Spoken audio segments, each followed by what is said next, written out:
I'm Lorcely Pangilinan from Batch 8 NCMA trainees. This is the things that I needed. Bath towel,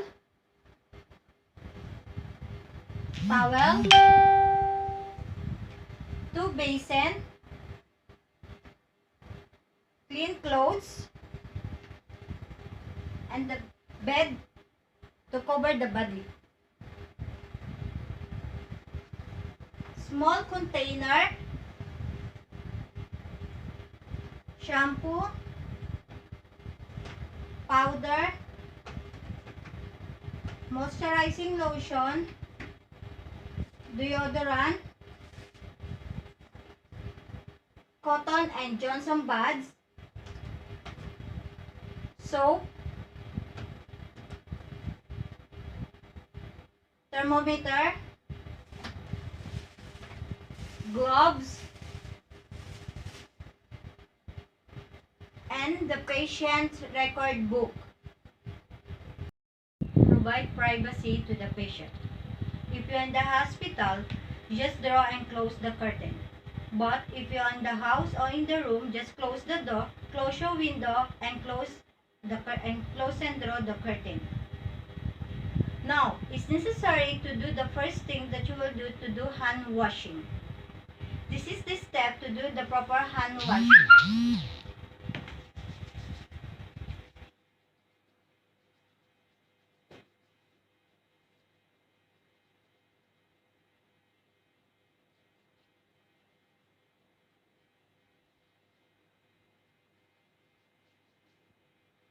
After you do the hand washing, be sure you put your hand glove before you attend your patient.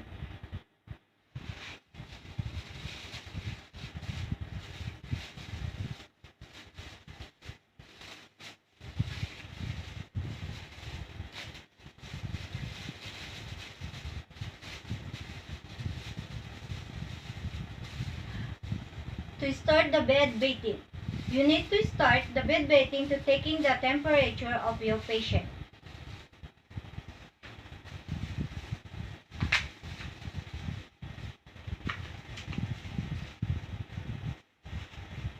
And start to record it. Hi Samantha, how are you? Let me take your temperature.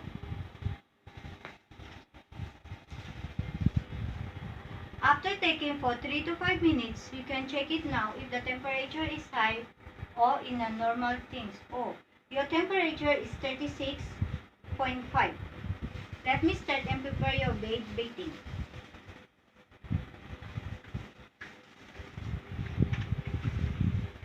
In bed bathing, you will need 2 basins.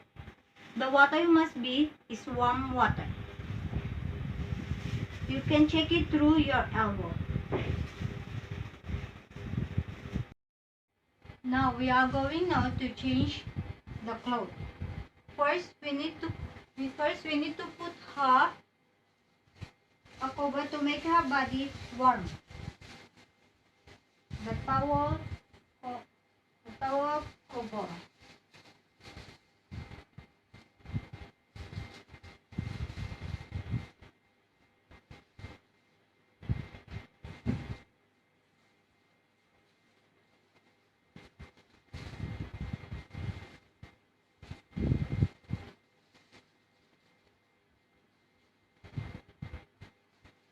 This is the reasons why we need the basket, so we can put it here, the dirty things.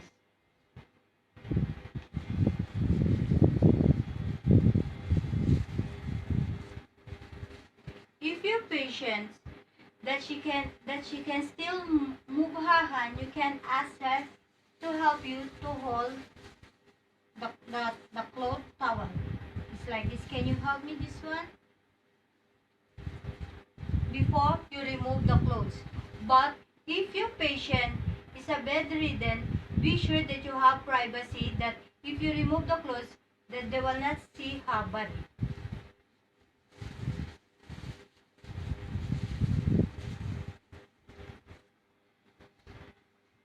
First, we need to put the towel to her back. Now we will start to move the patient.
Now we put now the towel under her chin. Let us start to clean her face. Two-way method to cleaning the eye. The first method we are using the cotton. First, you need to put the cotton in the water and squeeze it.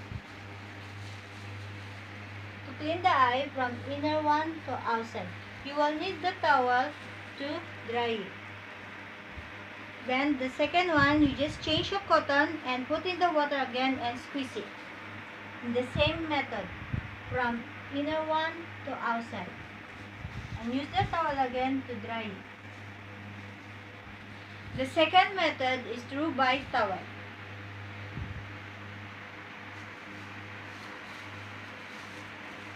Put your towel to your forefinger and start to fold it into three, then bring it up and put inside.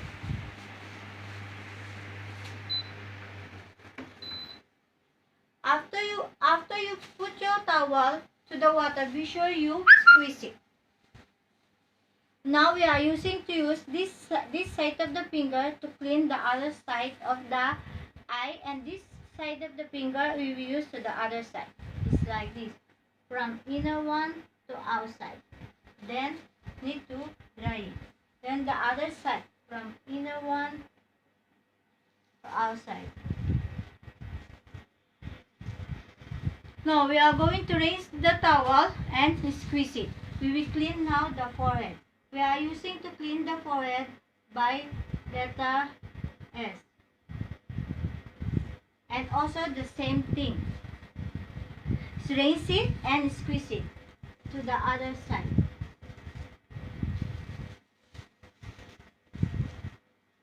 Now we are going now to clean the cheeks. Using again the towel, you need to rinse it and squeeze it.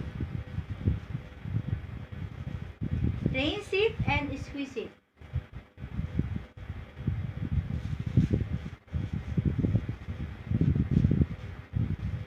Now we are going now to clean the neck. You can change your towel if you're going to clean now the neck and the ear side. The same method that you will do is fold it again into three and put the long one inside. Rinse your towel and squeeze it and start to clean the neck. Rinse your towel once again and squeeze it.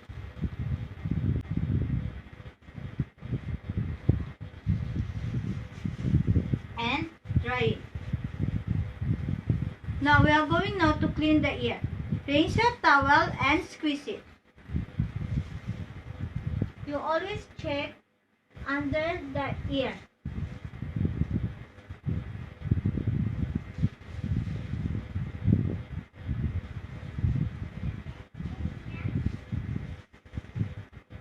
Now you need to rinse it again and squeeze it to clean the other side of the ear.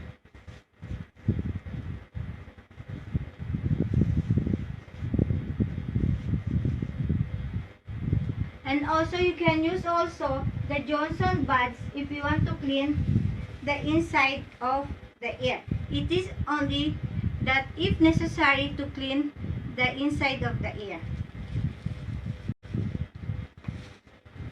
Now we are going now to clean the arm.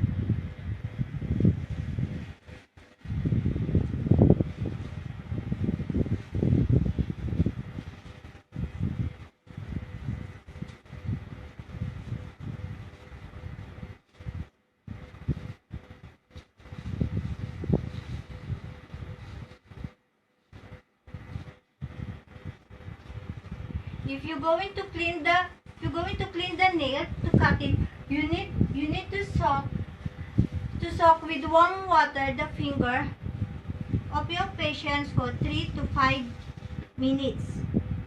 So the nail, it will be soft and easy to cut.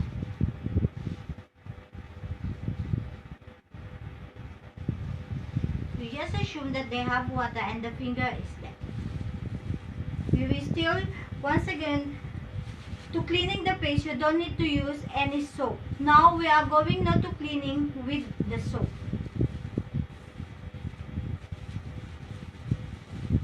Put once again your towel and hold it using by soap.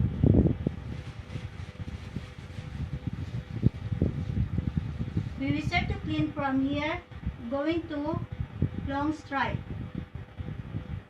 Then rinse it, squeeze it, and to the other side. Rinse it, squeeze it. Now we are going now to the armpit.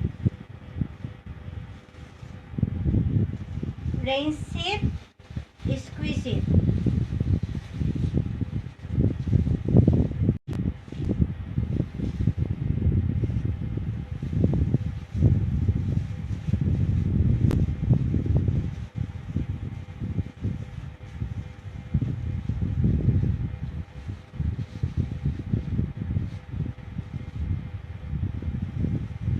Now we are going now to clean the finger.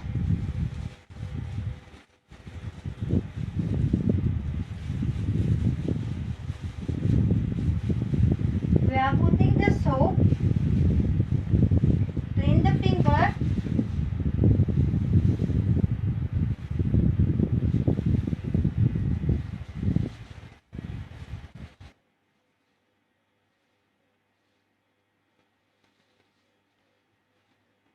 and rinse it and squeeze it.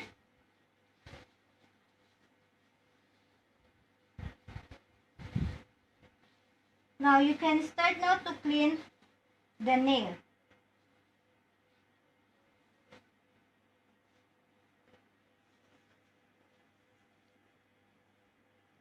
Now we are going to the other side of the hand. To cleaning the chest, to the belly, to umbilical cord over the, we call them as one also as belly button. We start to clean the chest. It is for the man. And then the belly, then and the umbilical cord. Using to clean the umbilical cord, you need to use a cotton ball,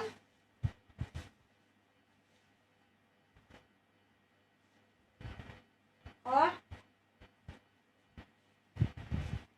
cotton buds. If you're going to clean for the woman chest, for the woman breast, you must need to clean properly under the breast.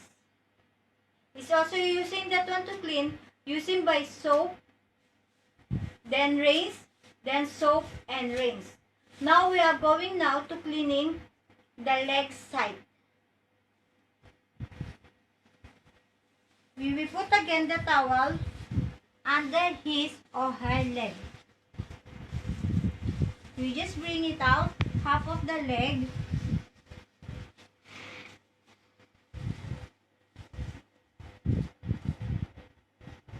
Now we will put the towel.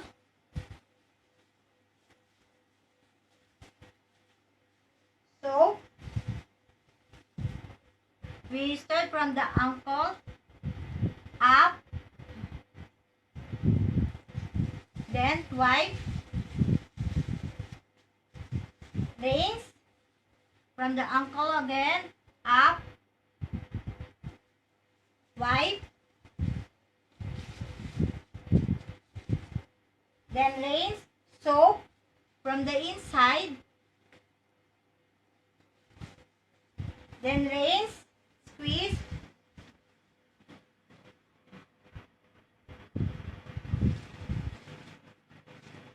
the same we will do to the other side also of the leg. Now we will going from the knee to the laps.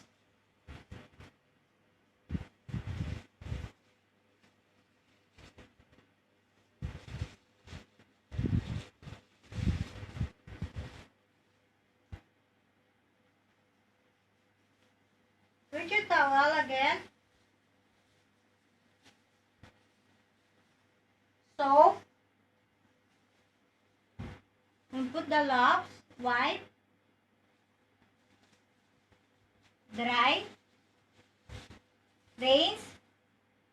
wipe. You will do also that one, the same method you will do to the other side of the leg. Now we are going now to washing the hair. The things that we needed to wash the hair. You can use the bucket, the small container, plastic, and towel. I will show it to you how.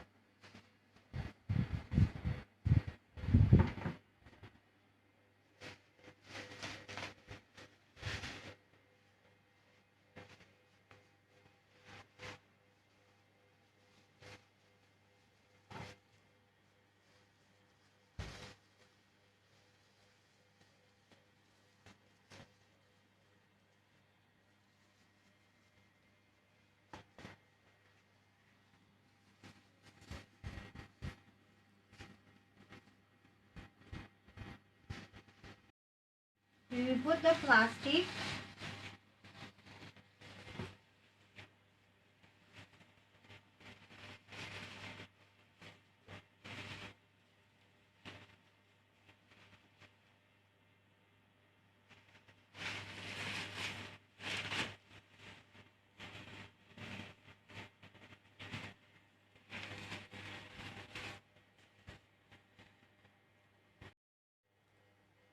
Now what we will need is shampoo, the basin that they have warm water. Once again, use your elbow to check it if hot or not. And the small container. I'm putting the shampoo to my hand and put water in the small container and put it to our hair.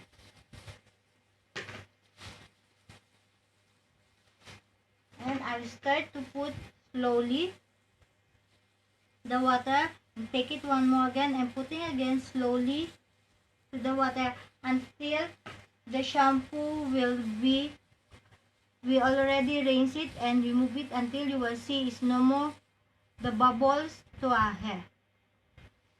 We're going to start to remove it, the plastic, using the towel under her head.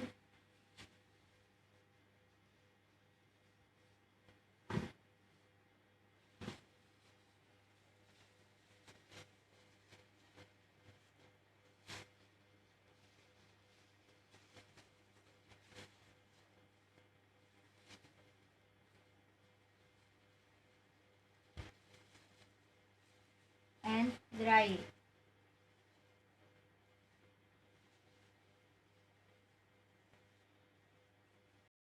Now we are going now to put the lotion or the moisturizing and the powder. First, we will check the skin. If the skin is dry, we are using the moisturizing.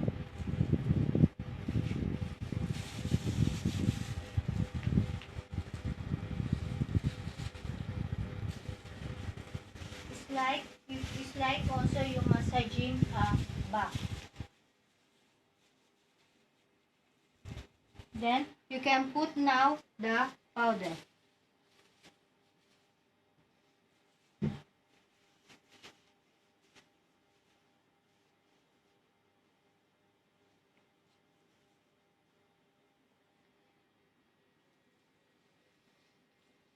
Let us start to put the clothes.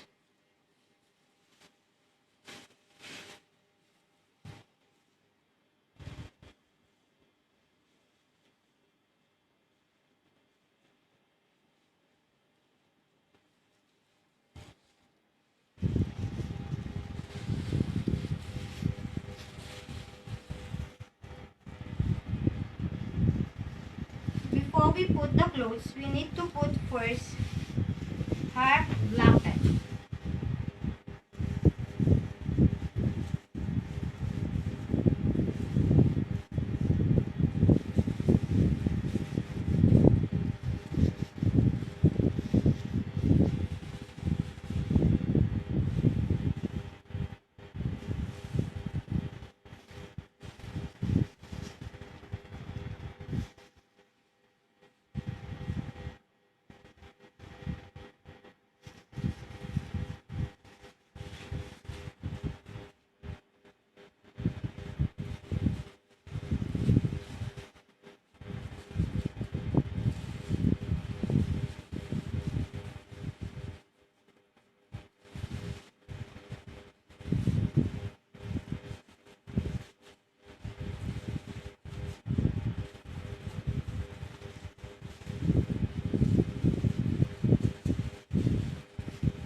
we start now to remove the towel.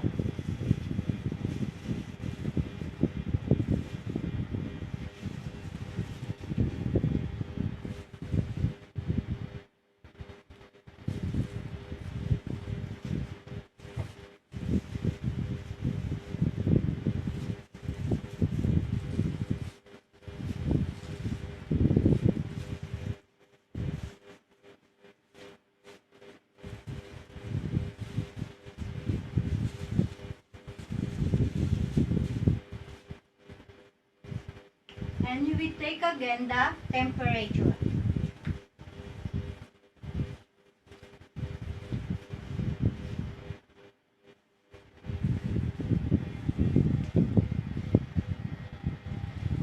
After we taking the temperature and we see the temperature is normal, then we will start to write to our church record as our document document what we do to her after bath bathing and how it be the temperature for her.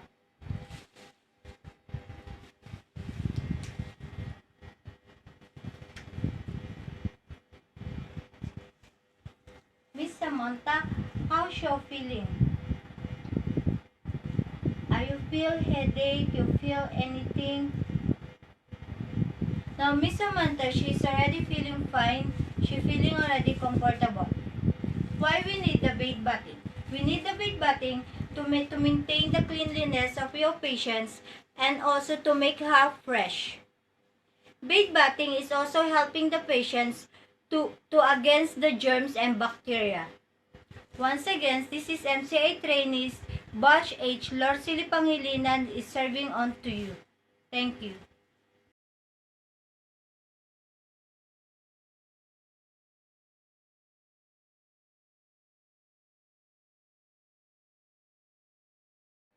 Hi, I'm Lorcily Marca Pangilinan from NCMA Trainees, Nursing Caregiver Management Alliance Batch 8. We are here Group 7 to showing to you the skills from transferring the patients from bed to wheelchair and from wheelchair to bed. Hi Sarah, I'm Lorcily Pangilinan. I am here to you to transferring you from bed to wheelchair. The supplies only that I will need, only the gait belt and the wheelchair. First, I need to sanitize my hand.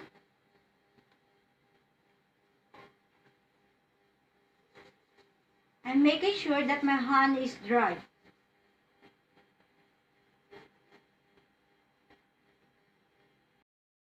For safety reason, it's necessary to lock the bed and the wheelchair. The reasons we need to lock the bed, so if the transferring the patients to the wheelchair, it will not move. And while putting the patient to the wheelchair it will not move. To make it easy to bring the patients out, you can raise the bed. Hi, how are you? I'm going to pull your leg to the other side down so I can easy to carry you up. Put you down your leg here to this corner and go turn. And I'll help you to carry it up.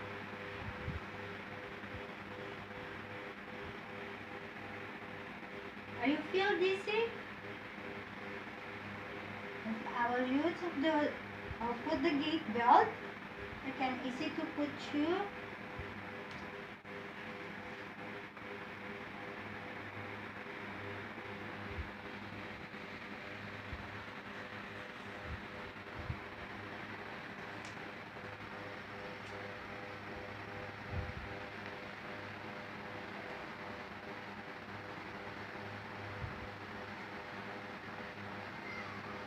Putting the gait belt, be sure the gait belt is not loose, is not too much taut. You can put your forefinger inside to make sure your gait belt is taut. Can you move forward here? And I'll put your slipper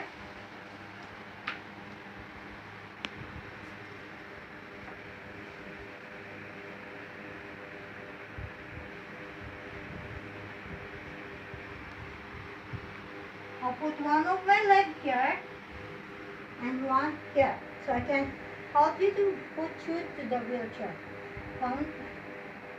Count of three. 1, 2, 3.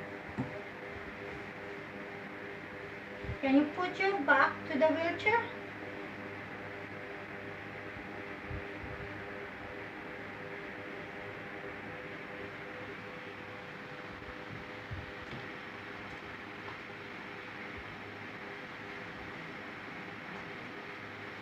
Are you feel comfortable?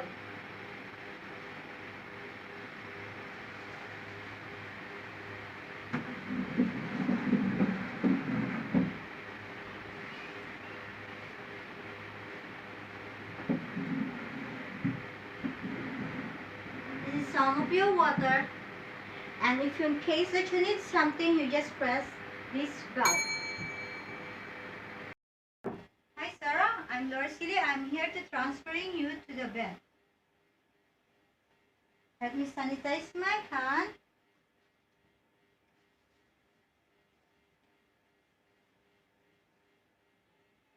And lock the bed.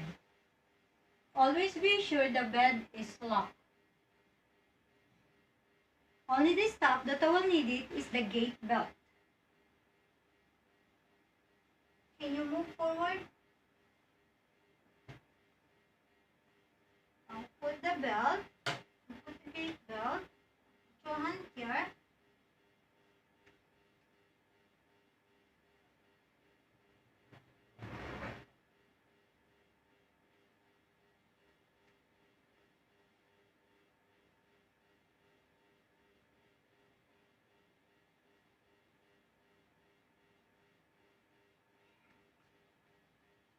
It is tight to you. It is tight. Always put your forefinger inside the belt to make it sure it's not tight. In the count of 3, we will transfer you back. I'll put my leg. One is here in your bed and one here to you. 1, 2, 3. I'm going to remove the belt to make free.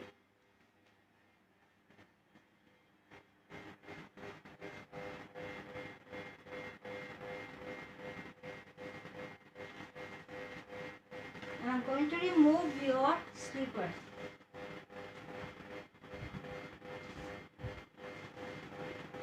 Move forward your wheelchair.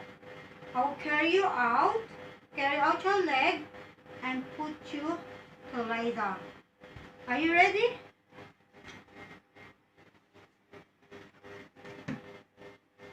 One, two, three. Can you move forward? Okay, thank you.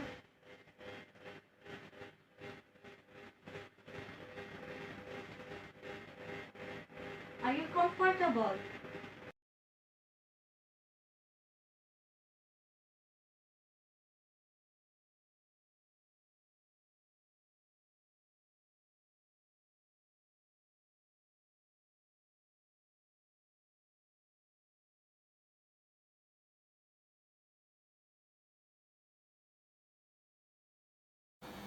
Hi, I'm Lorcily Mercapangilinan from NCMA Trainees. Now I'm going to show to you the vital signs.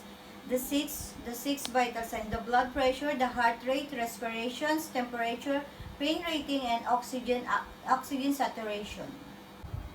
The things that we will need it. We will need the watch,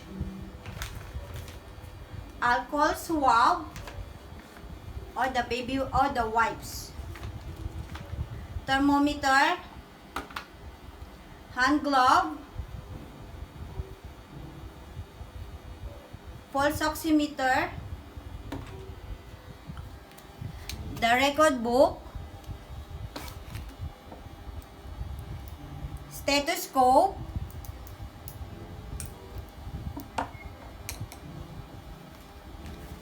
the manual blood pressure cuff. We are using it. Now I'm going now to do my hand washing. After I do my hand washing, I need to put my hand glove, assuming that I already do the hand washing.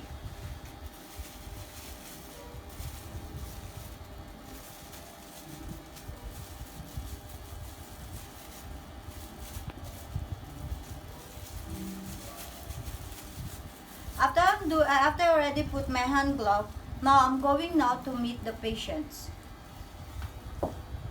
Hi, Miss Gina, how are you? Can I know your pain rating? Her pain rating is 0. The next that I must need to know for her is to ask her birthday, her age, if she's still remembering. Better to know the pain rating for the every patient before he get the vital signs. The reasons why we need to get the pain rating first, because it is possible that tendency that pain rating of the body of the patient will be affect the other way how to take the vital signs. It will be increased, it will be normal or abnormal. That is the reasons why we need to take it the pain rating. In assuming her pain rating is on 8. What you will need to know is to ask her where is the pain, where that one they started, where is the burning of the body, and when is the time that they start the pain is. And then you need to record it.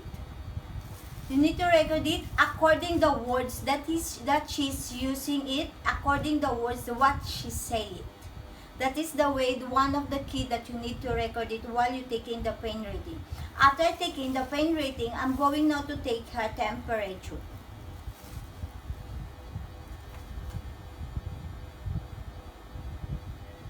Her temperature is 36.7. That is the normal way.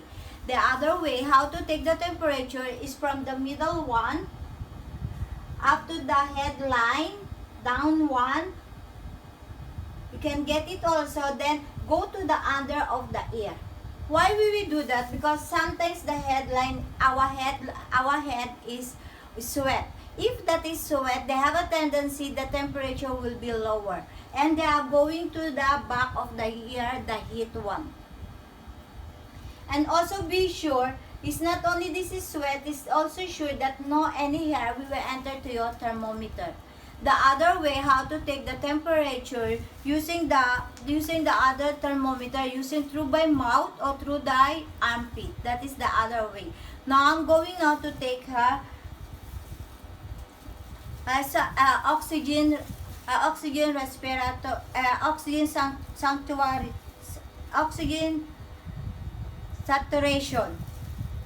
While we're getting her oxygen saturation, I will need to look to her palm which one have the good rating and good pinkish way and have good rate of her oxygen level. Now I'm going to take her oxygen saturation. I'm using this finger to take her oxygen saturation.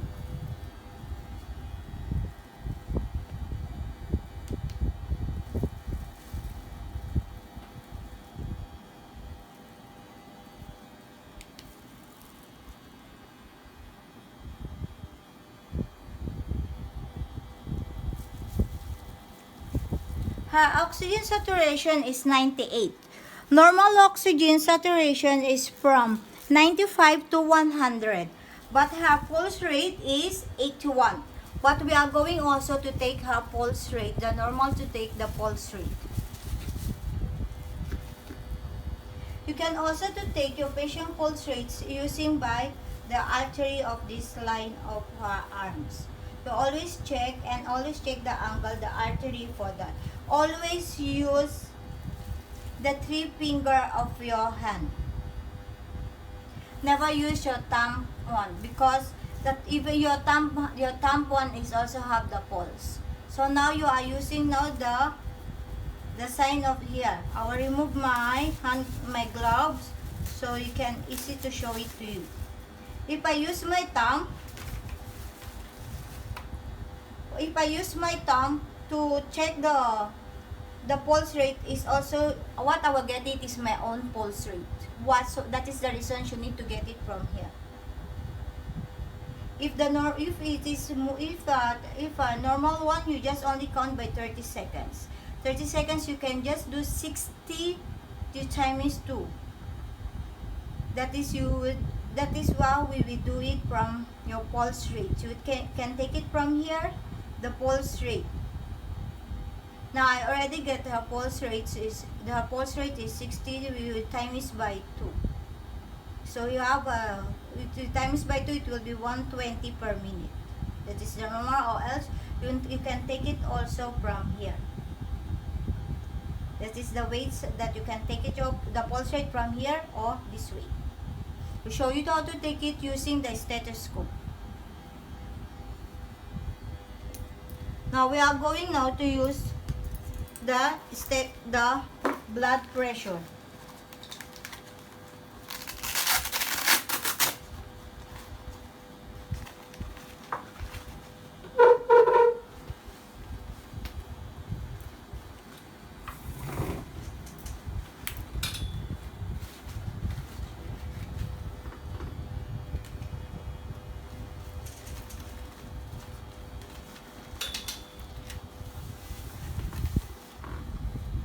We are using the left hand of the arm, and you will see the arrow of you will see the arrow where is the left hand, and you must need to have 1 inch up of the left hand.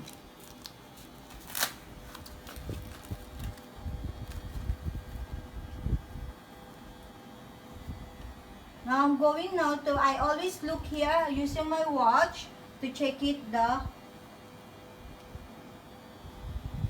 cuff meter.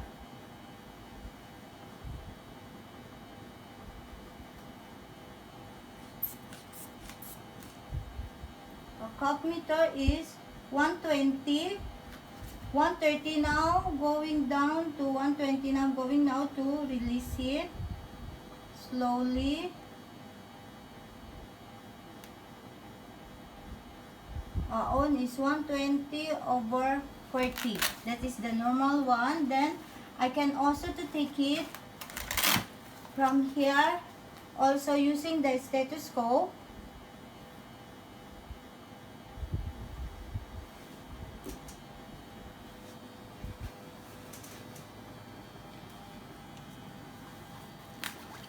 The first one we take is 120. Now we take the stethoscope. They have two ways to use it. You can use the bell or the diaphragm, but I'm using the bell. Using the bell is more easy to take the pulse here of your patient.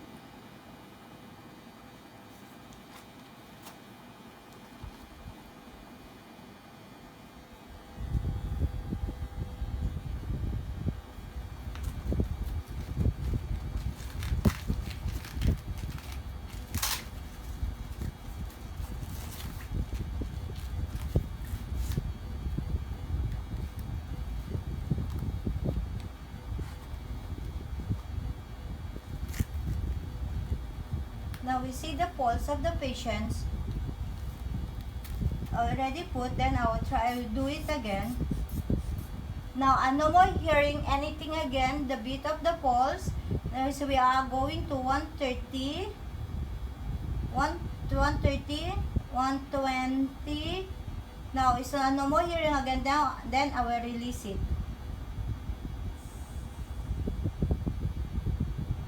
Now you have blood pressure.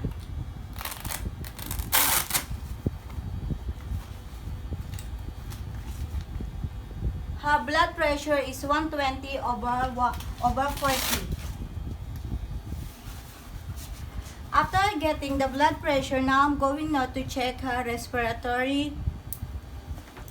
I always go and check it through the shoulder. One up of the shoulder and one do, you will see it here. Every breath of the person is from 12 to 20 per minute, every breath. Then on that breath, you will see it, and you can check it from here at the back. You can feel it also, the rate of the breathing of your patients, even that you're not using the stethoscope. But some, they are using also the stethoscope to check it, how many counts of breath that they have your patients per minute. You can use it from here. Can use through the back or through by chest. That is the way that they check the respiratory of the patients to check it.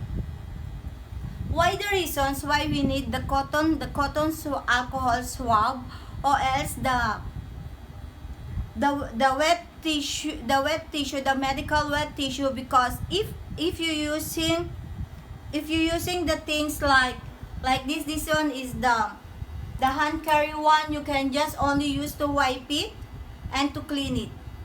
That is the reasons why we will need the alcohol swab cotton and the wet tissue. Once again, this is Lorcely Pangilinan from NCMA Nursing Caregiver Management Alliance, one of the trainees showing to you how to take the vital signs, hoping the vital signs that I show it to you, both of you, that they can help you to give you some idea how to get it, the vital signs. Thank you.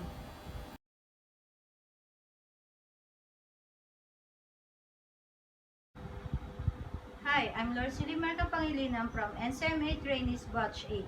I am here today to introduce to you the NGT. What is NGT? Nastrogastric tube. Feeding the patients through by nose. Things that I will need it. Is this range?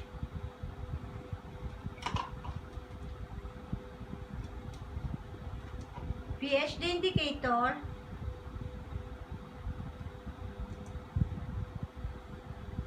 formula milk,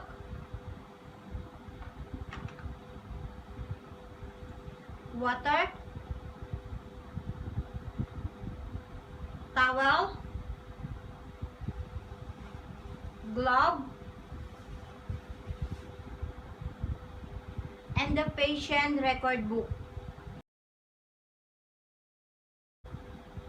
Now I'm going to meet my patient. Hi, Mr. David. How are you? I'm Lorcely Pangilinan for your NGT feeding tube. How's your feelings? Are you feeling dizzy? You feeling vomiting? Oh, okay, you're fine. Okay.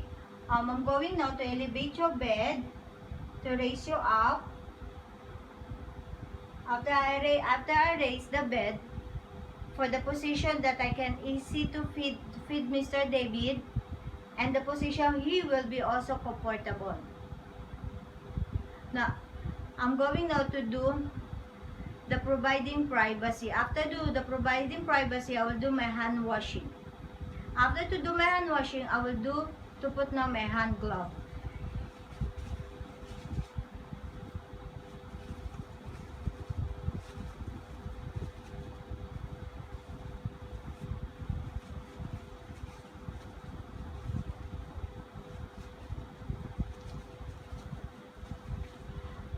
After putting the hand glove, I will start now to preparing the milk.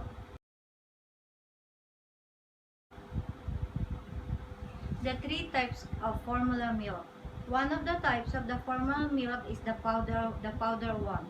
The another one is the liquid one, was in the box, and the other one is in the can. It's also a liquid milk. First, we need to do to check, assuming this is the formula milk through by can. First, you always check the indicator here, the expiration date, and the proper quantity of milk what we have is inside the contents of the milk. Assuming this is the powder milk, it's the same thing. You need also to check the expiration date, the contents of the formula milk, the quantity of the scoop that you needed, the doctor prescribed that you needed to prepare the milk. It's also the same thing in the can one. Assuming this is the canned formula milk. This is the same thing, looking the expiration date. But here, if you're opening the canned milk, you need it to wipe it the both side before you open it. It is to protect the surety that you will not getting any rust of your canned milk if you open it. Now I'm going now to do the aspirations for Po and Chitty. I'm going now to arrange the proper positions to Mr. David. If the patients, if you need to elevate the bed to the higher positions, or else you can add the pillow where we can easy for your patients to sit down properly.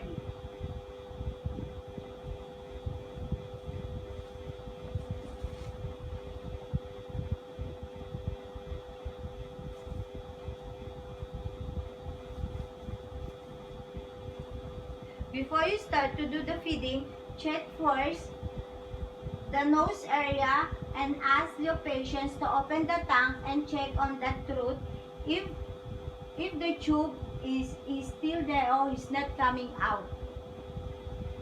It's time to do the feeding time. If you give your patients the formula milk, be sure your milk don't use to put to the microwave or don't boil it. What you will do is just put in the hot water and put it in and leave it for 10 to 15 minutes to make it warm, and be sure you cover it. After 10 to 15 minutes and your formula milk is already warm, you start to giving now to your patient.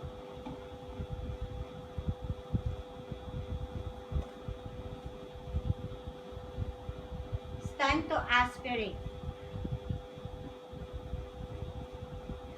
Why we need to aspirate? To see it if they have the gas that we have, or they have the food they not digest to your patients during the last that you do the feeding the NGT to your patient. I'm going now to check, collect it.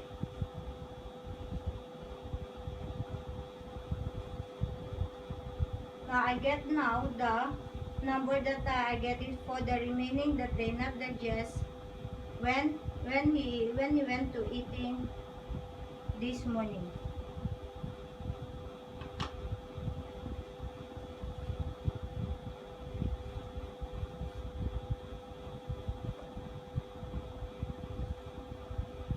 Using your PhD indicator.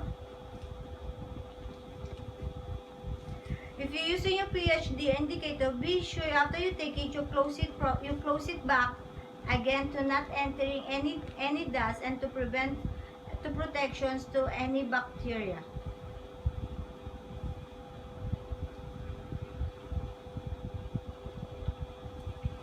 Assuming this is your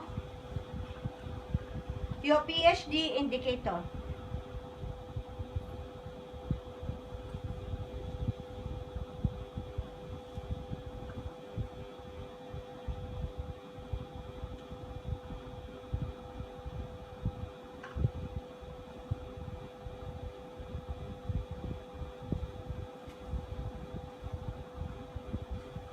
Check it to your PhD indicator which color was correspond after you do the aspiration. And check also if when the time you aspirate, you check it also the color of the aspiration that you're taking during the aspiration. If that is yellow, red, or any color that you get it from there, and you will see it. For example, you get it yellow, that is the indicated for how many percent. You count it by 0 to 10. Now I'm going now to do the aspirate. But before I do the aspirate, I need to put first to his pillow to make it hide the position of his body. So it will be easy and comfortable for him to do the nasogastric tube. But I will need also to put a towel to his neck to prevent that anything, if in case that we have the milk, we will split it out. Before I do that one, I need to check his nose, and I will ask him to open his mouth to check the truth. If they have the tube was out or disconnect the tube. Mr. David, can you open your mouth? Now I already checked the truth and all is okay. I will start now to do the aspirate. After the aspirations and taking the indicator and to know the quantity of number that they not digest. Be sure the formula milk that you are giving to your patients never to microwave it or never to boil it, because you will remove the nutrients that from that formula milk. You just put it to the hot water and soak it for 10 to 15 minutes. After soaking for 10 to 15 minutes, you can now give your patients the formula milk. I already put the towel to him and put the pillow to the higher position. Now I need to bend it down and open it and put the tube and put the formula milk. After I put the formula milk, I need to release it out slowly. Be sure your milk to your strains, it will not become empty. If you know the milk is already go down, you just put the remaining milk. The remaining milk that you prepare. After you giving the formula milk, it's time to flush it out. Now you need again to bend it down before you close it.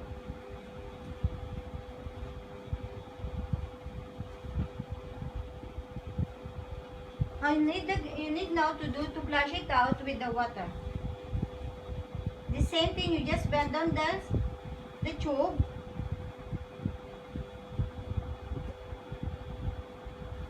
and put your syringe. Now I'm putting on now the water. The water that I put in is 20 to 30 ml, but it depends to your doctor description. The same thing, I will just leave it. His must need to be higher to his forehead. After I do the flushing out of the water, I will just need it again to fold it and to close it. I will sure that he will be in the same positions. At least he need to rest like 30 minutes to make it feel relaxed and sure the food was digested, then they will not enter to his head. Always observe your patients before and after you do the feeding. Why you need to observe your patients before and after? Because the reasons why we need to observe the patients before we do the feeding and after we do the feeding. If the feeding was response to his body, or the patients we need necessary to do the feeding through by NGT. Because some patients, if they have diarrhea or drowsy or nausea or vomiting, is not allowed to do the feeding through NGT. You must need to contact or communicate to communicate to the doctor or to the family of your patients. After resting and checking after the commentary, all is happening, asking his condition, asking how he's going through, how his feelings, how everything to his body. If he's already after 30 minutes of taking rest, I can easy to ask if my patient is ready to rest or not. But always be sure your patient must need to clean his or her mouth at least 3 times in a day. This is one of your trainees from NCMA Batch 8, Lord Pangilinan, showing to you or hoping you get some idea how to do the NGT, the nasogastric tube. Now we are going now to do the PEG. What is PEG? PEG is percutaneous endoscopic gastrostomy. Feeding through by the stomach through by tube. First, I need to meet my patients to check it and to find her name and the ward and the bed number. After I meet my patients and check it, the ward number and the name, I need to talk to him and to her again. Hi, Miss Sarah, how are you? I'm Dorcely, one of the trainees today for your PEG feeding. How's your day? When is your birthday? Okay. How old are you? Oh, you're 29. Thank you. I'll be back. After I'll do my hand wash. First, before I do my hand wash, I want to elevate your bed to the position will be easy for you and me to your PEG feeding. And also, I will do now your provide privacy. I will close the curtain. And I will do also to close your window. Thank you. After to do the hand washing, now I need to do now to go and meet my patients. I already do. They elevate the bed and lock the bed, the both side. I already prepare also her food.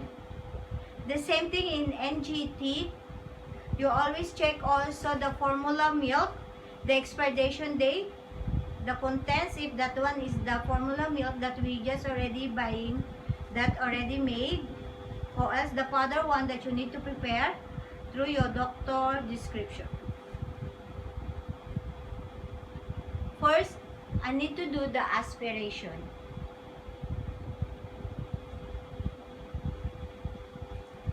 Before do the aspiration, I'm talking to my patients if you're already ready for PEG.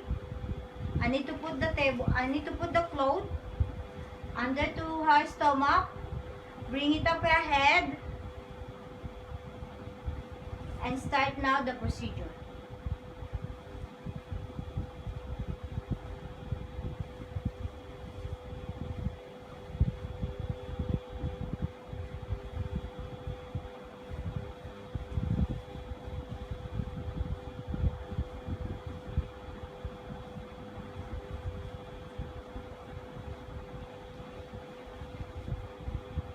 Sarah?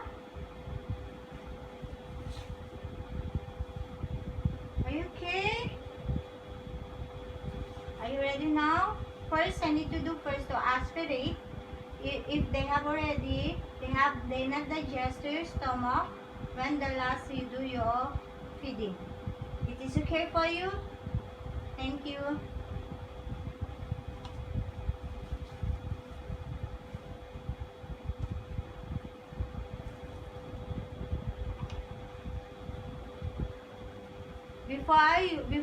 Before I do the aspirate, I need to fold it here so the air will not come.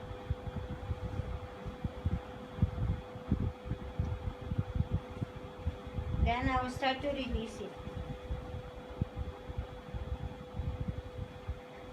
During the aspirations, I get to her is 20 ml. So I need to put it back.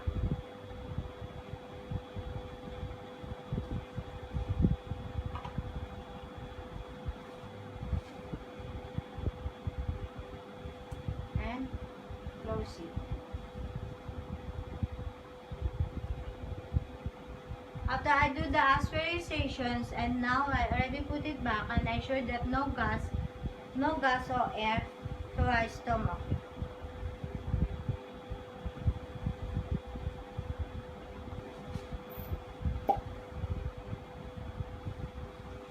Now it's time for me to give her feeding.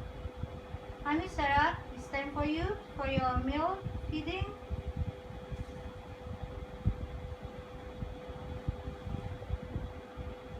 Honey Sarah, now I'm giving you now is for the milk one.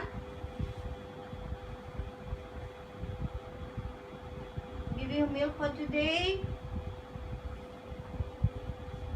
Now I'm giving her the formula milk. Then I need to put it down slowly.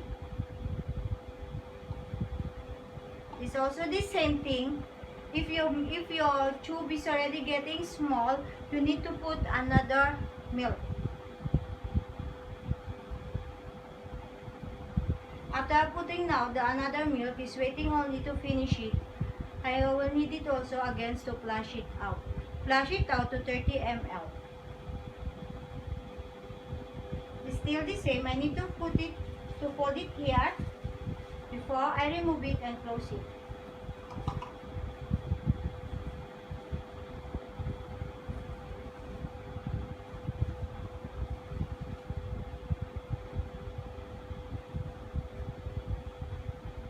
If your patient is still able to move or to do anything, like if your patient is not the bedridden, or just only for PEG, you can ask her to help you to hold the tube. Now she's helping me to hold the tube.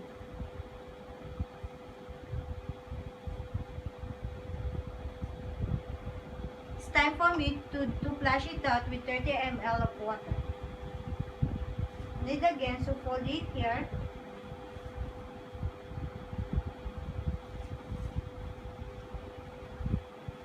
Put in the water. I already put the 30 ml of water. I will need it to release it out.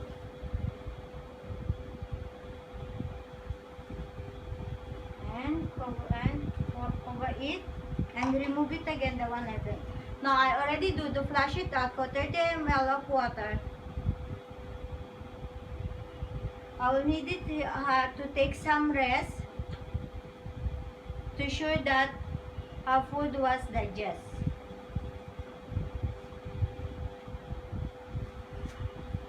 While she's taking rest, you can also to clean the area of the stomach of your patients where the tube is. Using the gauze and warm water. You can clean it slowly. The area. After you clean it, then you can just use it. And also the mouth of the tube, you can also clean it. You can clean it from here, surrounding here.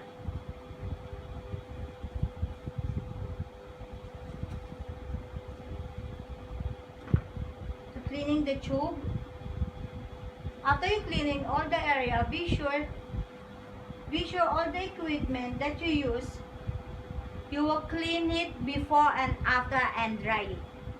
And also the place where the stomach or the nose, you always be sure that it's dry. Why we needed to make it dry? Because the reasons why we needed that one to dry, the area of where we do the PEG, the connected on the stomach, the place where they put the tube or the nose, to prevent against bacteria and to prevent against germs. Why we need to elevate your patients to the higher positions or to the position will be easy for you to walk it. Because if this is the way, you cannot just do feeding your patients, that it be very difficult for you, that you need to do and straighten your hand to the other way, while your patient you will be uncomfortable. That one is you must need both of you to have the comfortable positions to make it easy to do the feeding. That is one of the reasons why we need to do to elevate the positions to the person or to the nurse or to the caregiver is giving the feeding through NGT or through PEG.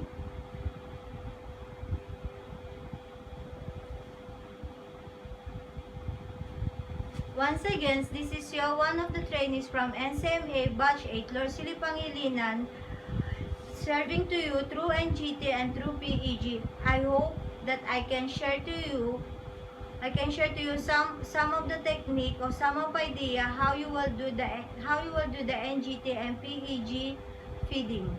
Thank you.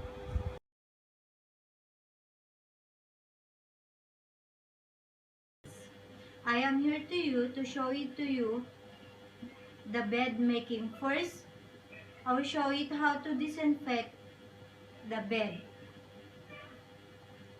Things that I will need to clean the bed: to disinfect the basin and the towel with the disinfectant solution,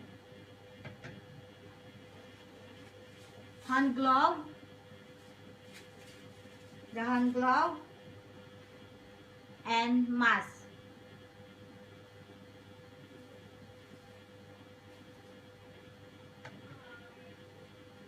First, you need to do the hand washing. After I do my hand washing, I will put now my hand glove and my mask.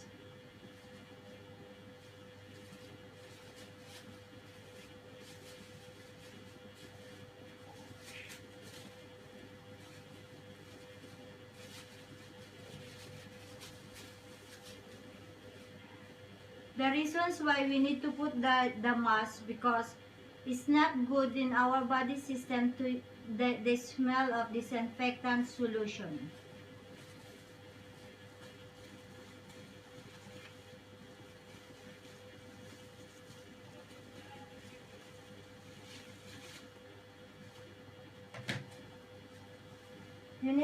You need to put your towel or your rag to your basin that they have disinfectant solution, and you need to squeeze it.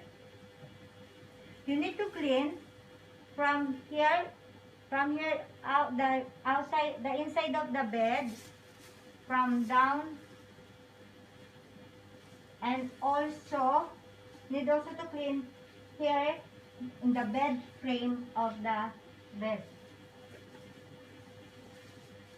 You are doing that one to the both side. Assuming that I also do now the other side. Now I'm going now to put it down the bed.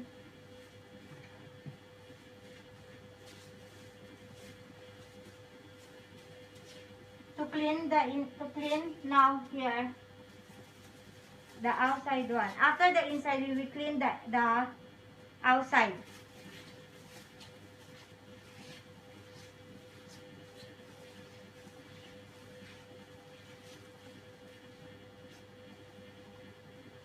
You will do it this one in twice time.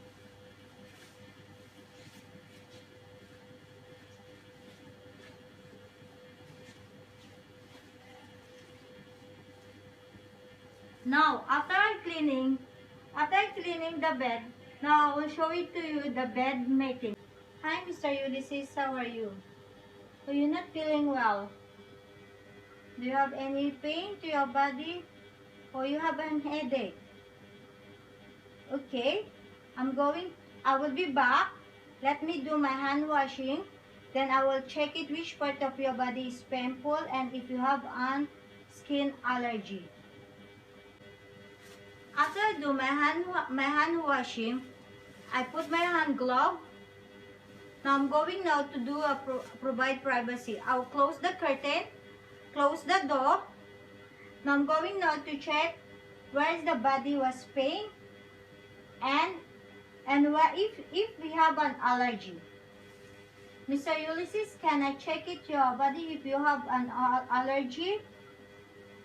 If you don't mind? Okay, thank you.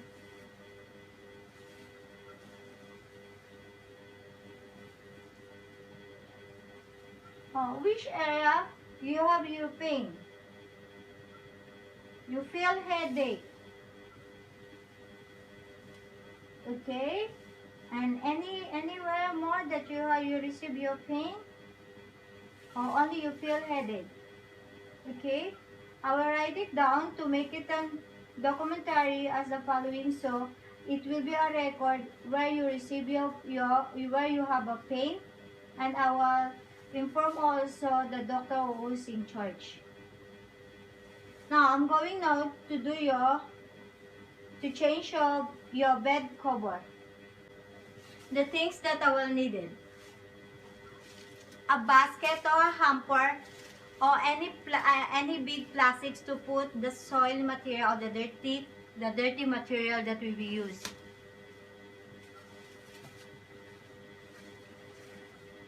I will need the pillowcase,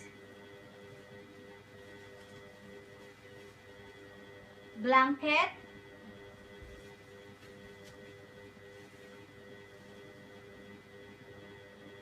the inner cover, the rubber pad. Rubber pad is not compulsory. It depends to your patient situation or depends to your patient case. Bed sheet and the upper cover. Mr. Ulysses, I'm going to bring it up your bed so I can easy to change your bed cover. After I bring it up to elevate the bed where the place I can easy to work, I will close also the lock of the bed. After that, I need to bring it up the railways to the other side, so if I turn it my patient, she will not fall down. First, I need to remove his pillow.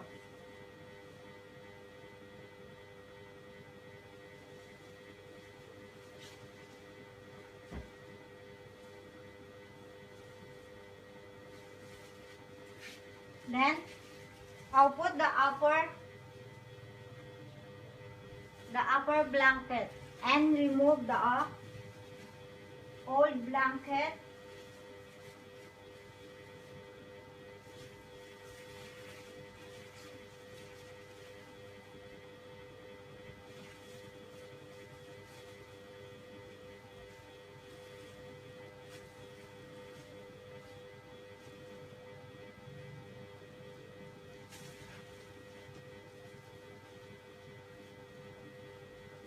Now, I'm going now to turn his body to the other side. Mr. Ulysses, can you help me to turn your back to the other side? Okay, count of 3. 1, 2, 3.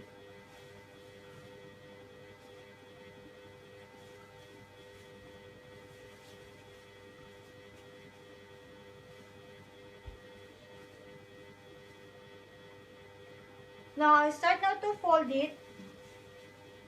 The bed sheet, the upper cover, and the rubber one.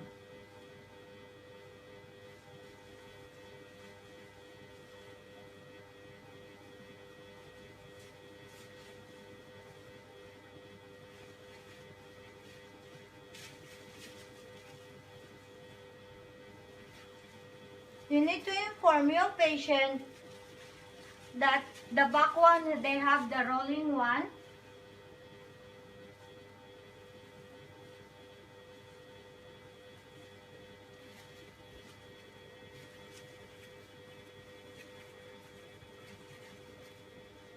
Mr. Ulysses, I rolled the bedsheet to your back. Just give me a second. Let me change.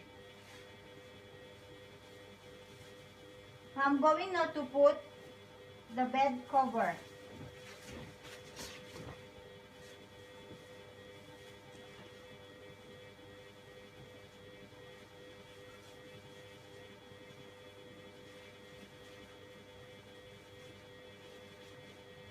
Be sure your bed cover was fitted.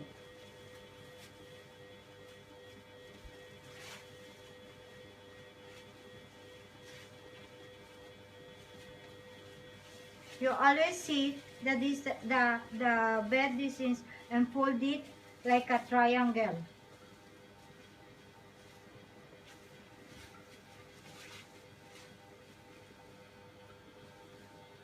Now, I'm going to put now the upper cover.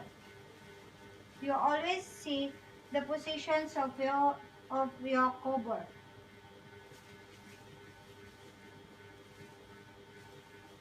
Rolling again.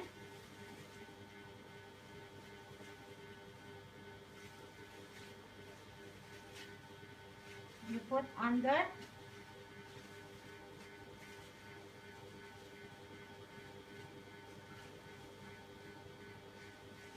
The rubber mop is optional.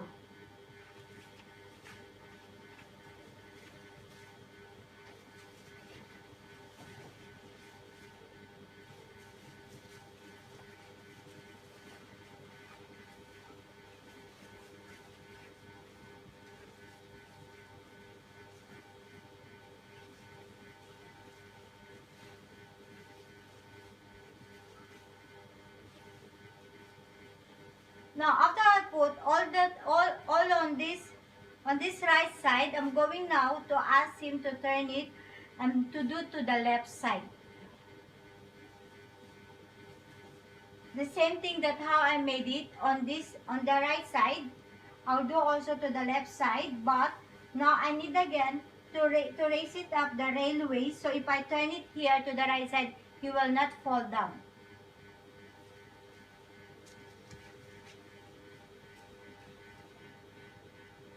And I will explain again to him what he needed to do, so he will know what he's doing.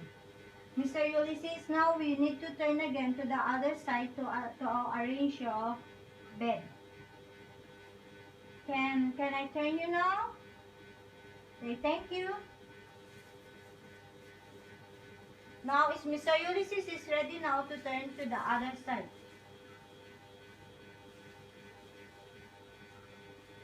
I bring it on now the railways on this area, assuming that I already bring it down. Okay, 1, your leg, 2, 3.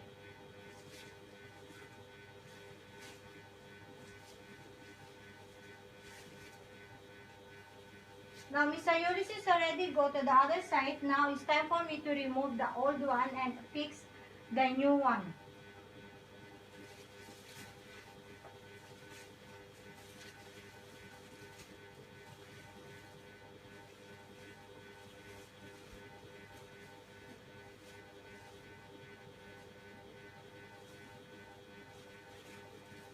If your basket or hamper is far away to your place, you can put the dirty bed sheet and to the other side, to the end side of the bed. Or else, if the hamper is near or the basket, just put it down there. Now you are going now to arrange the same thing how I made. I just bring it up. The one I made it to roll.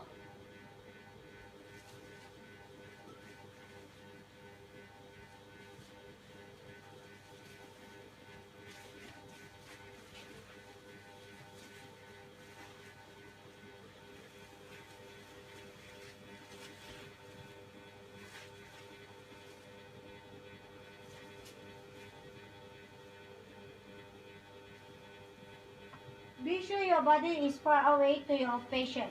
You need to put the distance if you bring it up his head or his body.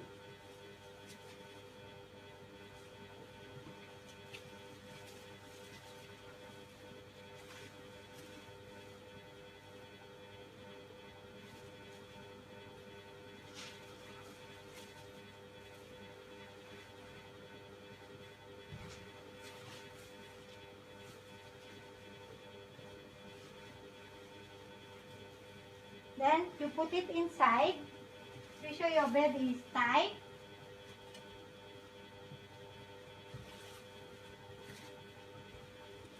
The same thing here, you still put the triangle side.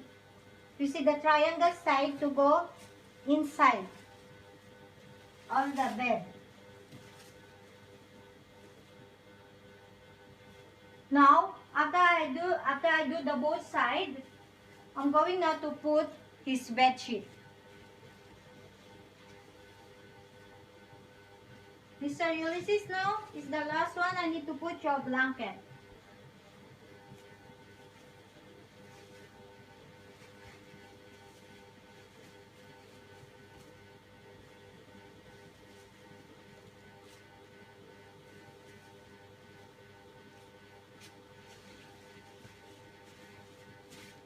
If you put the blanket, be sure your patient leg is still can move and have freely way to move. It cannot be too much tight to his leg. Like we do to the father side, we just fold it to the end side to go inside. You will do in the same way.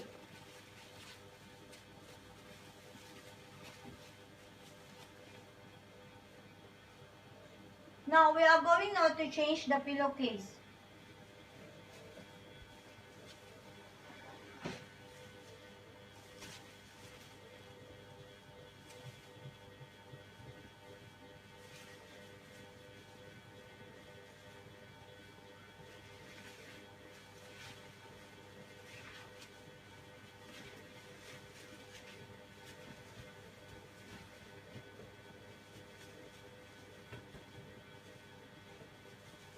Be sure this edge sides of your pillowcase where the open is, you always put to the place that is not facing to the door or to the window.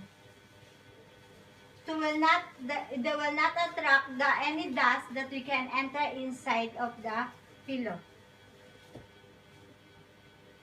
Mr. Ulysses, let me put now your pillow. Thank you.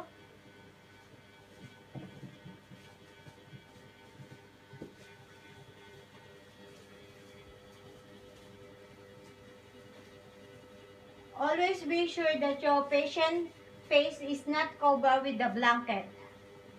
Give them space, that he have space to breathe and to move.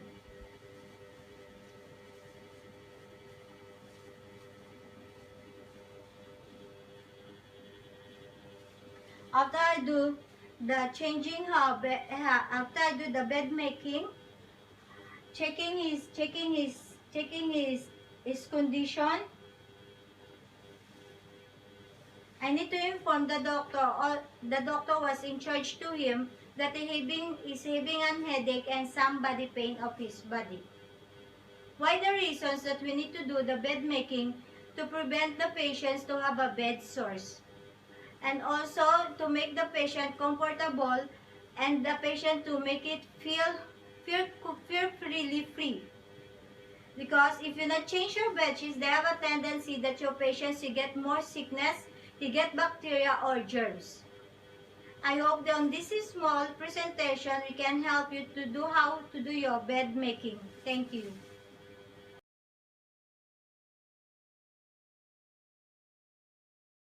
Hi, I'm Larcely Pangilinan, NCMA trainees. Nursing Caregiver Management Alliance Batch 8. I'm here with baby Alexa to show it to you how to sterilize the baby feeding bottle. The things that I need to sterilize the feeding bottle. The plate that we use to dry the bottle. Tongs or fork. Later I will explain why we can use the tongs and the fork also.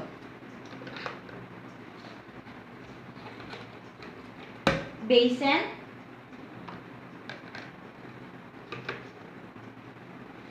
and the baby feeding bottle soap, sponge,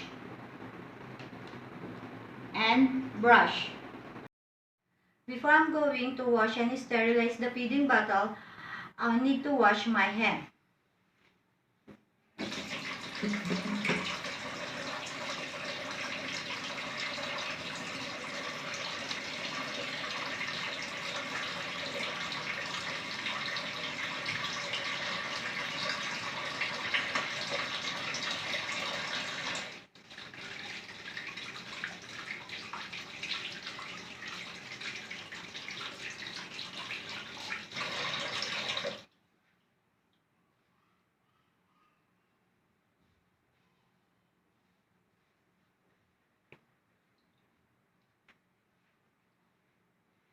Now, I'm going now to clean the feeding bottle.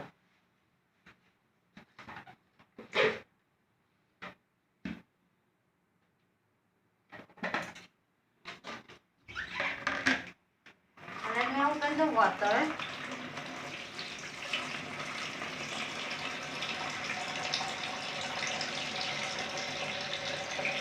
I'll put the feeding bottle soap.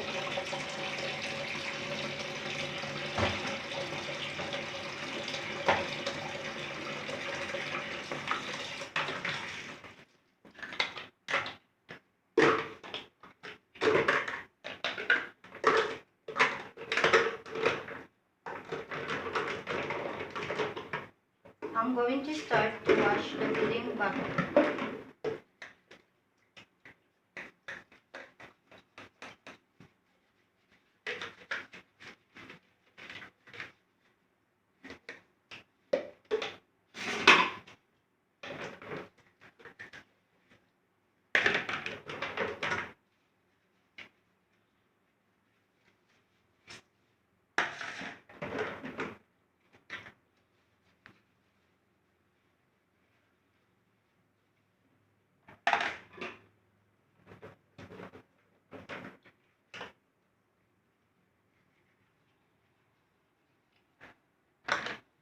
And if your feeding bottle, they have the straw one, you must need to use the small and tiny brush.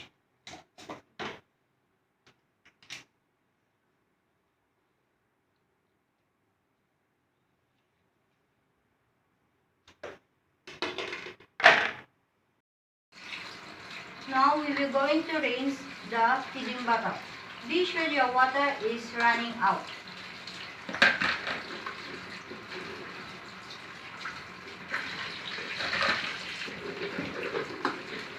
The reasons why we will ask the water to be running out so we can easy to clean and remove the soap.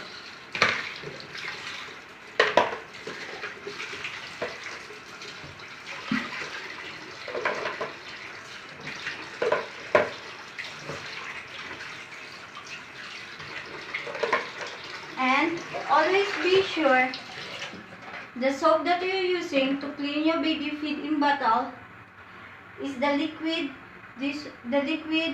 feeding bottle soap. Never use the dishwashing soap, the jelly one or the cream one, or the detergent soap. Now I'm going to show it to you now how to sterilize your baby feeding bottle after washing.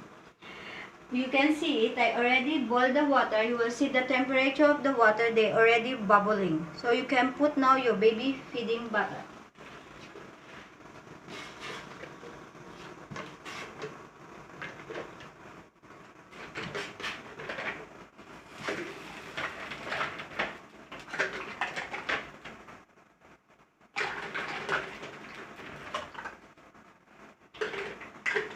Allow them to boil to 3 to 5 minutes. After the boiling 3 to 5 minutes, you need to wait to 10 to 15 minutes. Let it be cool the water. Now the water is already cold. That's how I start to removing the feeding bottle. Like I said, the tongue and the fork, that is the optional that we can use to remove the feeding bottle. I will show you how to use it both.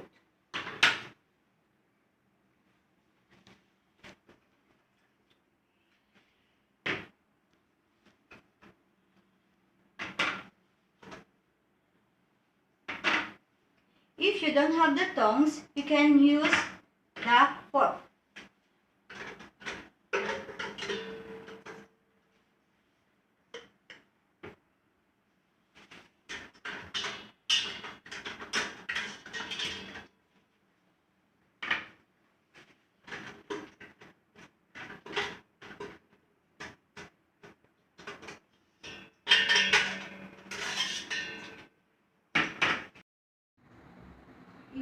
I will show it to you the other way how you dry your baby feeding bottle. If you don't have the plate rock to put your baby feeding bottle to dry, you can use the tissue or clean towel.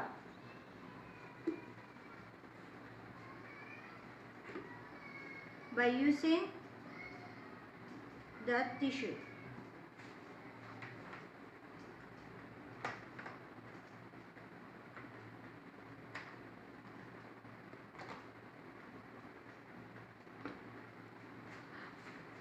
If you want to use your baby towel, the long towel, the white towel, you just do in the same way.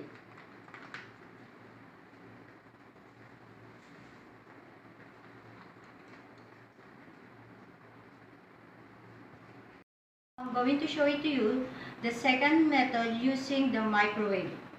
Only the things that we will need it is the bowl and the water. We only need the small water inside the bowl, and the small water is we will use the heat of the temperatures to sterilize the feeding bottle.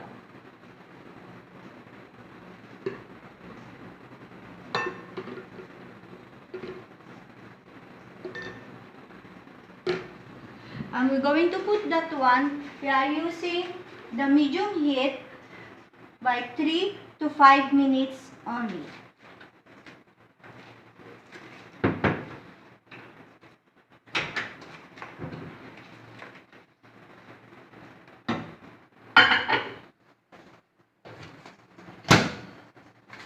Now, we are already in the medium heat. We just put 3. I'll put the set my time for 4 to 5 minutes.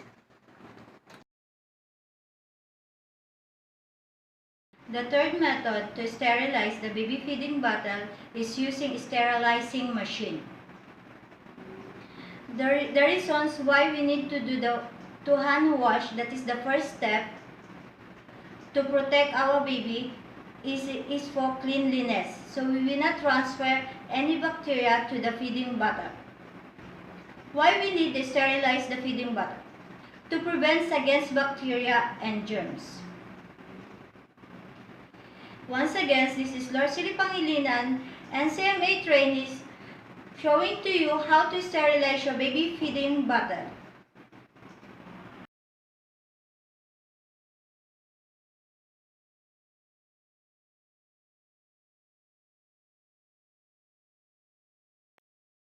Now I'm going to show it to you the proper way of baby burping. First, you need to wash your hand. Now, we are here baby Chelsea. We are using to do the baby burping. To do a baby burping, you must need to have your towel. First, you will put your towel to your shoulder and put your baby upright up your shoulder, and you can pack the baby or wrap her back. You just use your hand as letter C. Then the next step, the second step, the other way how to baby burp, you can raise her using your shoulder to her stomach as a press, and you start to begin to pack or to start to rub. The another position that I will show you to you how to do the baby burping, you can use your hand, your palm, to hold the baby face, turn it back, and through the help of your arm as a support, you can start again to pack the back or start to rub it. The another way is using burping to your lap. Always remember that you always put the towel to your baby chest while you're doing the burping. Still use your hand again, make it again like a letter C, as to hold here in the face as a support. Once again, you start do the pack again to her back and start to rub. The another positions that you can do it once again, you can put her down, lying down, and still put your towel and use her leg as you continue to massage your baby as you do as a bicycle. This is some reasons why we need the baby to do the burp. Because the baby sometimes is facing challenge to her stomach because of air. It's also difficult for the baby to sleep comfortable if the baby have the stomach air. And also is using this way also how you will know your baby if your baby is uncomfortable or uncomfortable.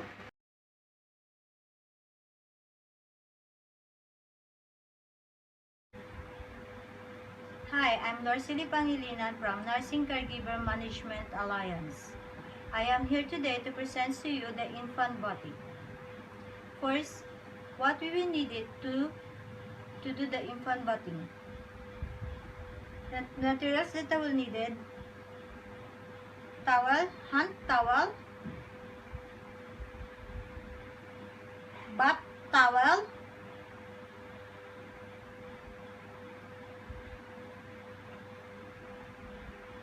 bib, stocking, hand glove,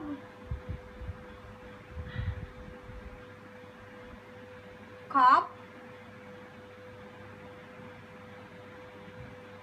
diaper, clothes,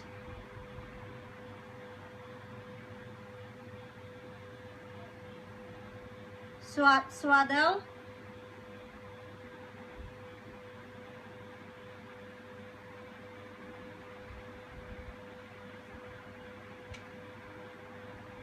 and another swaddle will be used to wrap the baby before remove her clothes.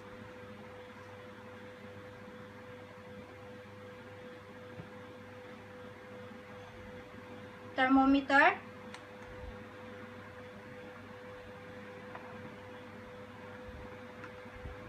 cotton and Johnson buds,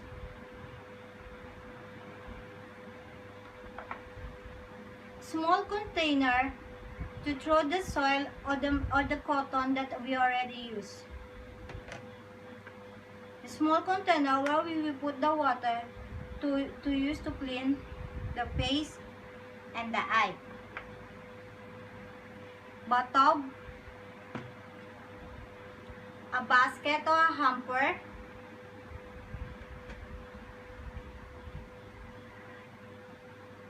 baby soap, 2 jug, hot water and warm and cold water. Now I'm going to show it to you to preparing the water to bathing the infant baby. First, we need to do the hand washing. After we do the hand washing, if the fan is on, you make it off your fan. If your AC is on, be sure you off your AC.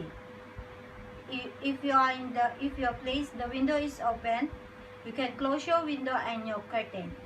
Or else, if your door is open, you need to close your door. The reasons why we need to close the AC, the fan, or the window, or the door, so it will not entering the air inside your room. And we need your room temperature, it will be 74 below. Always before you bathe your baby, always check the temperature at least 15 minutes before you bathe the baby to make it sure your room temperature is warm.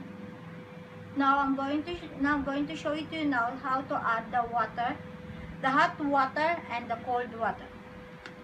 Now I'm going first to put the hot water to the bathtub. Then next I'm going to put the normal water to the bathtub. After I mix it together, the hot water and normal water, I will mix it to check it if the water is already in the temperature that I'm looking for. I will use my elbow to check the temperature of the water, because our elbow is the most sensitive part of the water, of our skin to check it the water. Now, after I check it and the water is already okay, I'll put the soap in the water and mix it again. Preparing to bathe the baby. First, we need to remove her clothes.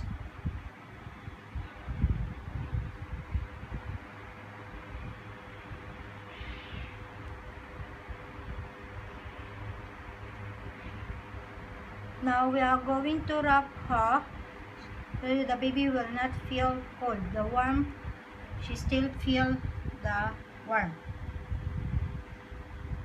Next, after wrapping, we need to collect her temperature. Now we already get her temperature. Her temperature is 36.5. We start to bathe her now. First, we need to clean the eye of the baby. First, we put in the water, squeeze it from inner one to outside.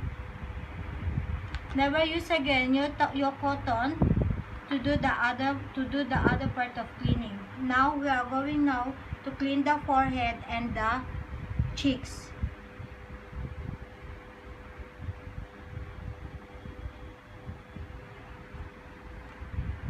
After cleaning the forehead and the cheeks, we are going to clean the ear.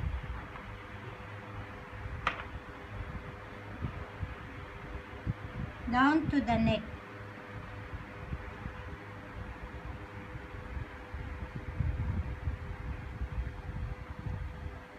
And you can also use to clean by Johnson Buds if necessary. Cleaning through by Johnson Buds, that is optional only. Now, we are going to remove the diaper.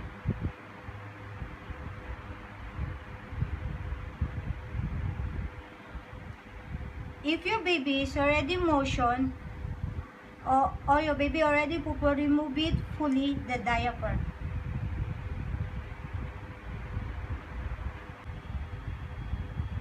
After removing the diaper, if the baby is motion, we use to clean with the baby wipes the private area. Now, we are going to wash her hair. To carry her, you're doing like a football hold. Put her to your arms and hold her, and put her the shampoo.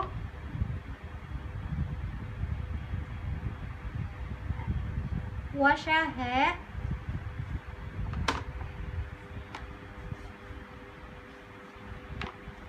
After washing the hair, use the towel to dry it. Now, you already washed the hair, and we're going to put her now to the bottom.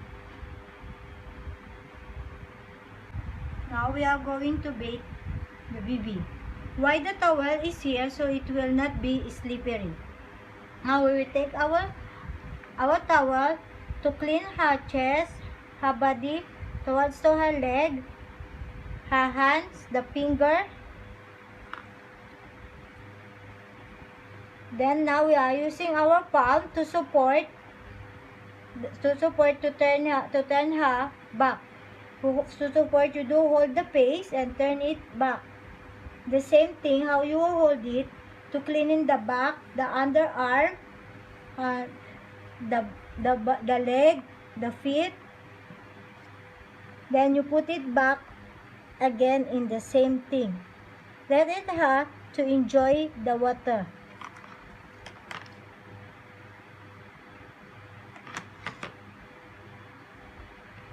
Be sure you always check the under of her armpit and the neck and the private part of your baby. Now, we're going to put to dry her up.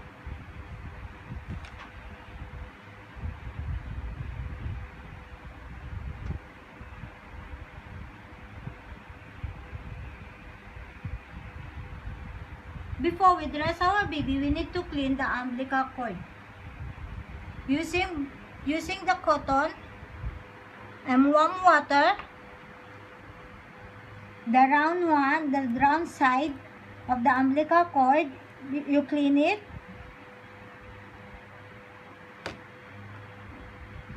Then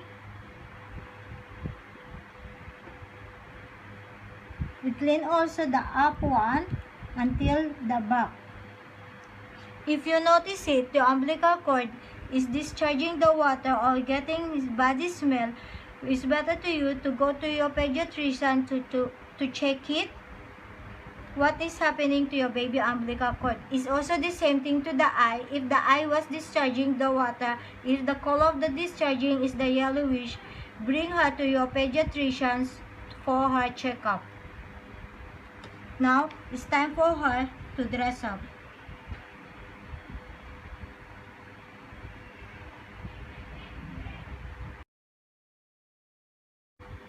Now, time for her to dress up.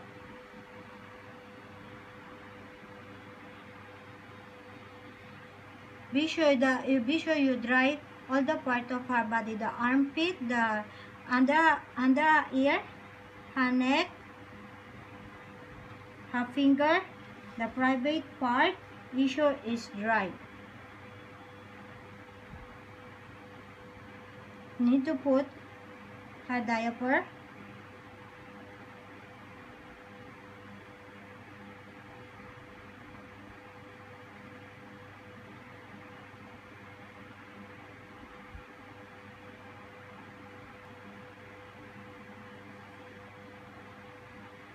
Clothes.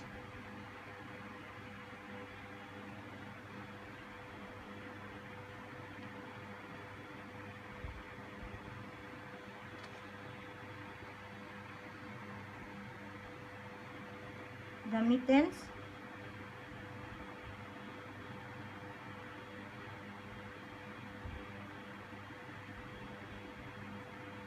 the stocking,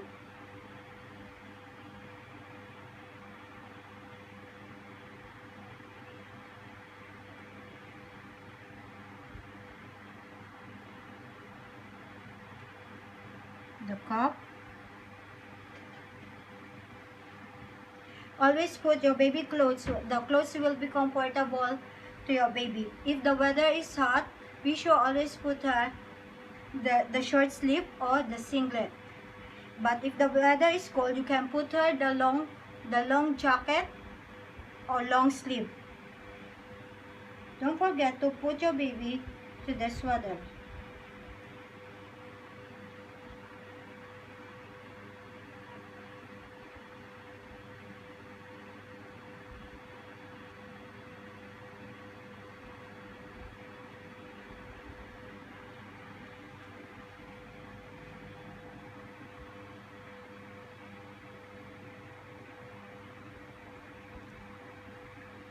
You can also put your baby a lotion, but it's not advisable to put a powder to your baby.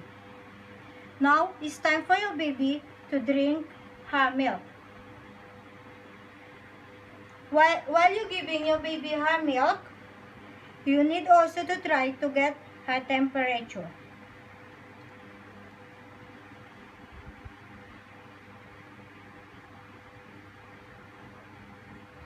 After getting the temperature to your baby, now she can or after burping, now she can sleep now. It's good to bathe the baby before feeding, because it's you giving a baby that after feeding you have a reason or tendency the baby will be vomiting. Why we need to bathe the baby with warm water to make it the baby to not enter cold to her body, because her body is more sensitive and the immune system is not yet strong enough to take the cold water to bathe. Once again, this is your trainees from NCMA Lorcili Pangilinan serving to you the infant bathing.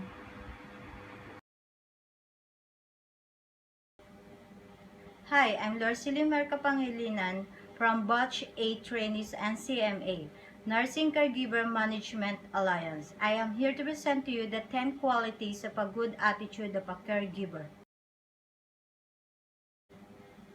Patience, to accept and tolerate the daily problem. Pasensya, kailangan meron kang mahabang pasensya at handa kang harapin ito.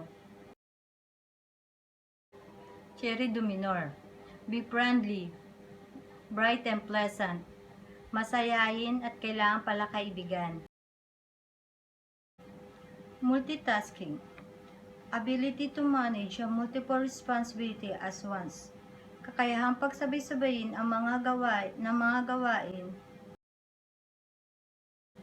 Being able to think quickly, ability to react and quickly effectively. Kailangan lagi kang handa at iwasan mo magpanik. Punctuality, being on time. Kailangan lagi kang nasa oras. Willingness to learn, new skills, new experience, new informations to improve our abilities. Handang matuto at matutunan ang mga bagay-bagay. Being a good listener, be able to be a patient while listening.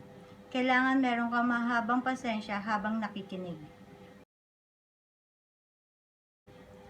Kindness and empathy. Kindness, be friendly. Empathy, imagining what will be on that situation. Kailangan pala kaibigan ka at kailangan isipin mo rin kung paano kung ikaw ang nandun sa katayuan na yun.